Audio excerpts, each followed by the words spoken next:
పూర్వకాలంలో ఒక మనిషి ఒక చోట నుండి మరో చోటుకి వెళ్ళడానికి తన సొంత కాళ్ళను ఉపయోగించేవాడు. కొన్ని సంవత్సరాల తర్వాత తన చుట్టూ ఉన్న కొన్ని జంతువులను తన అవసరాల కోసం వాడుకోవడం మొదలుపెట్టాడు. అలా ప్రస్తుతం కొన్ని రకాల వాహనాలను తయారు చేసి 100 కిలోమీటర్లు కొన్ని నిమిషాల్లో చేరుకుంటున్నాడు.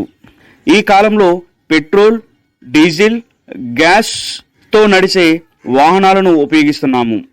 వాహనం ఏదైనా దానికి ఎనర్జీ మాత్రం ఇంజిన్ ద్వారా వస్తుంది. అసలు ఈ ఇంజిన్ ఎలా పనిచేస్తుంది? అసలు ఒక చుక్క పెట్రోల్తో కార్కి లేదా బైక్కి అంత ఎనర్జీ ఎలా వస్తుంది? అలా ఎన్నో రకాల ప్రశ్నలకు సమాధానమే ఈ వీడియో. ఈ వీడియోలో నేను ఇంజిన్ ఎలా పనిచేస్తుంది అనే విషయాన్ని ఎలాంటి ఫార్ములాస్ లేకుండా అందరికీ అర్థమయ్యే భాషలో చెప్పడానికి నేను ప్రయత్నిస్తాను. ఇప్పుడు మనం చూసే బైక్ కావచ్చు, కార్ కావచ్చు, వీటిలో వాడే కెమికల్ వేరైనా పనిచేసే విధానం మాత్రం ఒకటే. వీటిని ఐసి ఇంజిన్ లేదా ఇంటర్నల్ కంబషన్ ఇంజిన్స్ అంటారు. ఇంటర్నల్ కంబషన్ ఇంజిన్ అంటే మనం పోసే పెట్రోల్ లేదా డీజిల్ ఇంటర్నల్గా అంటే ఇంజిన్ లోపల భాగంలో మండించబడుతుంది అని అర్థం. ఇప్పుడు మనం చూసే ఎక్కువ శాతం ఈ ఐసి ఇంజిన్స్ మీదే పనిచేస్తాయి. ఏదైనా ఇంజిన్ ముఖ్యంగా 3 భాగాలుగా ఉంటుంది. అవేంటంటే హెడ్, బాడీ, బాటమ్.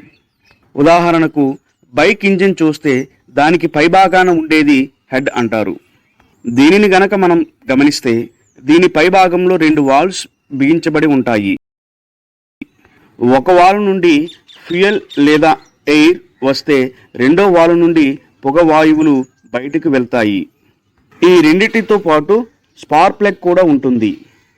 డీజిల్ ఇంజిన్లో అయితే స్పార్క్ ప్లగ్ బదులు ఇంజెక్టర్ని వాడతారు. ఇక బాడీ విషయానికి వస్తే దీనినే సిలిండర్ అంటారు. మనం వాడే పెట్రోల్ లేదా డీజిల్ ఇక్కడే మండబడుతుంది. దీని లోపల పిస్టన్ పైకి కిందకి కదులుతూ ఉంటుంది. ఇక బాటమ్ కనుక చూస్తే ఒక కనెక్టింగ్ రాడ్ ఉంటుంది. ఇదే కనెక్టింగ్ రాడ్ అంటారు. ఈ కనెక్టింగ్ రాడ్ పిస్టన్ని క్రాంక్ షాఫ్ట్తో కలుపుతుంది. ఎప్పుడైతే పిస్టన్ పైకి కిందకి కదులుతుందో అప్పుడు ఈ కనెక్టింగ్ రాడ్ వల్ల క్రాంక్ షాఫ్ట్ రొటేట్ అవుతుంది. వీటన్నిటి కలయికే ఇంజిన్. ఈ మూడిటి కలయిక మనకి ఇలా కనిపిస్తుంది. మీరు ఇక్కడ చూసినట్లయితే ఇది ఇంజిన్ యొక్క సిలిండర్. ఇక్కడ పైభాగంలో ఉన్నది ఇంటేక్ వాల్వ్, ఇదే ఎగ్జాస్ట్ వాల్వ్. వీటికి మధ్యలో ఉన్నది స్పార్క్ ప్లగ్.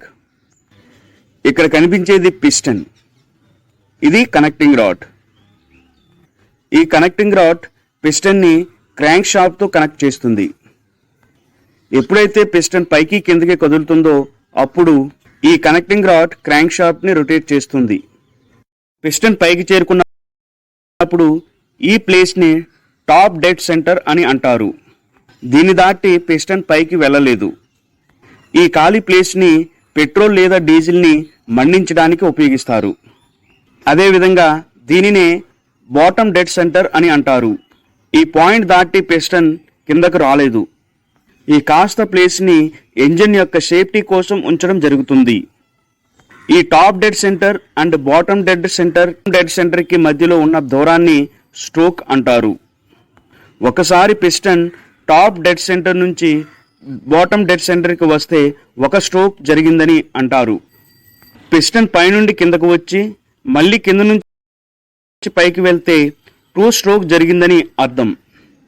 ఇప్పుడు మనం చూసే చాలా ఇంజిన్స్ 4 స్ట్రోక్ ఇంజిన్స్. అంటే ఇంజిన్ కావాల్సిన ఎనర్జీ 4 స్ట్రోక్లో జరిగినప్పుడు మాత్రమే విడుదలవుతుంది. మొదటి స్ట్రోక్లో భాగంగా పిస్టన్ టాప్ డెడ్ సెంటర్ నుండి బాటమ్ డెడ్ సెంటర్కి రావడం జరుగుతుంది. దీనికి సిలిండర్ లోపల భాగంలో ఒక ఒత్తిడి ఏర్పడుతుంది. దాన్నే సక్షన్ స్ట్రోక్ అంటారు. అదే సమయంలో ఇంటేక్ వాల్వ్ ఓపెన్ అవుతుంది. అప్పటికి కార్బొరేటర్లో ఒక మిక్స్డ్ పర్సంటేజ్తో మిక్స్ అయి ఉన్న పెట్రోల్ మరియు గాలి చిన్న చిన్న స్ప్రింగర్స్ ద్వారా సిలిండర్లోనికి ఎంటర్ అవుతాయి. ఈ మొదటి స్ట్రోక్లో భాగంగా పిస్టన్ పైనుండి కిందకి అంటే టాప్ డెడ్ సెంటర్ నుంచి బాటమ్ డెడ్ సెంటర్కి వచ్చి ఆగుతుంది. రెండో స్ట్రోక్లో కింద ఉన్న పిస్టన్ కింద నుండి పైకి వెళ్తుంది. ఈ స్ట్రోక్లో భాగంగా పై ఉన్న 2 వాల్వ్స్ క్లోజ్ చేయబడతాయి. సిలిండర్లో ఉన్న ఫ్యూయల్ ప్లస్ ఎయిర్ బయటికి వెళ్ళే అవకాశం ఉండదు. దాంతో లోపల ఉన్న ఫ్యూయల్ ప్లస్ ఎయిర్ 25 బార్ ఒత్తిడికి గురవుతుంది. ఈ సమయంలో సిలిండర్ టెంపరేచర్ 550 డిగ్రీస్ వరకు ఉంటుంది. దీంతో రెండో స్ట్రోక్ పూర్తవుతుంది. ఈ రెండో స్ట్రోక్ పూర్తయ్యేసరికి క్రాంక్ షాఫ్ట్ 1 రౌండ్ పూర్తవుతుంది. ఇక మూడవది పవర్ స్ట్రోక్. ఈ స్ట్రోక్ ద్వారానే ఇంజిన్కి కావలసిన ఎనర్జీ విడుదలవుతుంది. ఈ స్ట్రోక్లో భాగంగా పై ఉన్న స్పార్క్ ప్లగ్కి 12,000 నుండి 20,000 వోల్ట్స్ కరెంట్ అందుతుంది. దీనివల్ల స్పార్క్ ప్లగ్ నుండి ఒక చిన్న స్పార్క్ జనరేట్ అవుతుంది. అప్పటికే కంప్రెస్ చేయబడిన ఎయిర్ ప్లస్ ఫ్యూయల్ మిశ్రమం ఈ స్పార్క్ వల్ల బ్లాస్ట్ అవుతుంది. ఈ సమయంలో ఇంజిన్ లోపల ఉన్న ఉష్ణోగ్రత దాదాపు 3000 డిగ్రీస్ వరకు చేరుతుంది. దీనివల్ల సిలిండర్ లోపల ఒత్తిడితో కూడిన ఒక ఎనర్జీ ఏర్పడుతుంది. ఈ ఎనర్జీ వల్ల పిస్టన్ పైనుండి కిందకు నెట్టవేయబడుతుంది. దీంతో 3 స్ట్రోక్స్ కంప్లీట్ అవుతుంది. మూడవ స్ట్రోక్ కంప్లీట్ అవుతుంది. ఈ మూడో స్ట్రోక్ వల్ల అనేక కార్బన్ వాయువులు ఏర్పడతాయి. ఈ కార్బన్ వాయువులను బయటికి పంపాల్సి వస్తుంది. అందుకు గాను 4వ స్ట్రోక్లో పైభాగంలో ఉన్న ఎగ్జాస్ట్ వాల్వ్ ఓపెన్ అవుతుంది. దీని ద్వారా సిలిండర్లో ఉన్న వాయువులన్నీ బయటకు వెళ్ళిపోతాయి. ఇదే సమయంలో పిస్టన్ బాటమ్ డెడ్ సెంటర్ నుంచి టాప్ డెడ్ సెంటర్ వరకు వెళ్తుంది. దీంతో సిలిండర్లో ఉన్న వాయువులు బయటకు పంపించడం జరుగుతుంది. ఎగ్జాస్ట్ వాల్వ్కి సైలెన్సర్ కనెక్ట్ చేయబడుతుంది. ఇలా ఒక ఇంజిన్ నడవడానికి ఈ ప్రక్రియ 1 నిమిషానికి కొన్ని వందల సార్లు జరుగుతూ ఉంటుంది. ఈ ప్రక్రియ ఎలా ఉంటుందో ఇక్కడ మనం గమనించవచ్చు.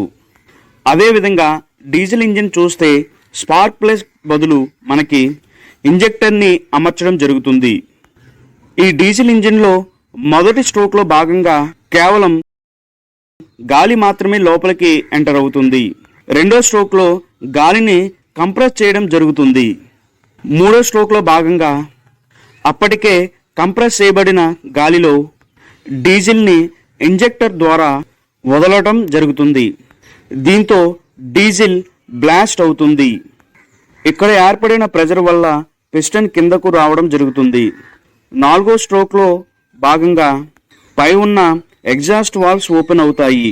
పిస్టన్ కింద నుండి పైకి వెళ్ళడం జరుగుతుంది.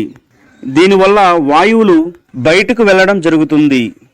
ఎనర్జీ కావలసిన వాహనాలకి ఎక్కువ సిలిండర్స్ ఉన్న ఇంజిన్ వాడటం జరుగుతుంది, లేదా ఇంజిన్ సైజులో మార్పులు చేయడం జరుగుతుంది. మరిన్ని టాపిక్స్ కోసం మన ఛానల్ని సబ్స్క్రైబ్ చేయండి, బెల్ ఐకాన్ని ట్యాప్ చేయండి. Thank you.